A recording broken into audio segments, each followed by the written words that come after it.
Ang LGBT po ay nakikiisa at nananawagan sa lahat na tigilan ang abuso sa LGBT. Una sa lahat po, ako nagpapasalamat sa Gabriela Women's Party dahil ang Gabriela ang naunang pumunta sa Subic nung kapanahonan ni Jennifer Laude. At ngayon kami ay nahaharap sa common sense na sinabi ni Congressman Manny Pacquiao.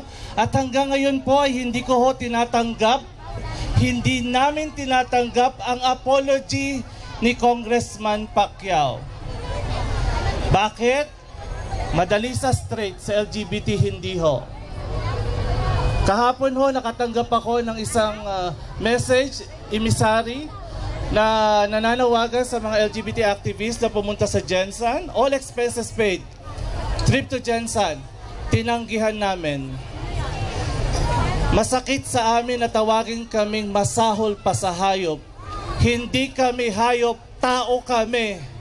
At hanggat hindi natitigil ang pang-aabuso sa LGBT, pupunta kami sa mga nanay namin. Pupunta kami sa mga ate namin.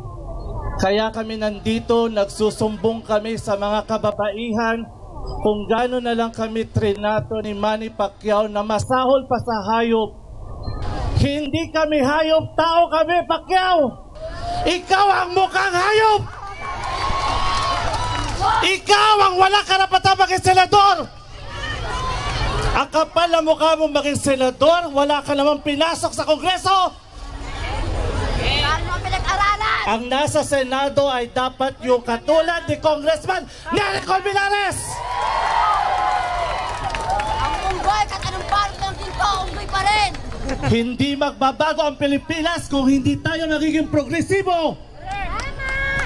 Kung lagi tayong uutuin ang mga mayayama katulad ni Pacquiao! Ano kala niya sa atin? Tanga? Nagkaroon lang siya ng isang Bible verse, ginamit niya pa, mali pa siya, tanga siya. Nananawagan kami sa lahat ng mga kababaihan na protektahan ninyo ang inyong mga anak na LGBT. Whether you like it or not, LGBT are everywhere. Sa loob at labas ng gobyerno, merong LGBT. Baka yung isa pa nga, Pangulo natin. Ang kailangan natin tapang at malasakit, tapang na ipaglaban ang karapatan ng kababaihan. Hanggat hindi tayo nagkakaroon ng equality, wala ang ating lipunan. Kaya kami ang LGBT nakikiisa sa pagkikipaglaban ng gender equality. Ipaglaban ang karapatan ng kababaihan. Ipaglaban ang karapatan ng LGBT. Hindi kami hayop, tao kami.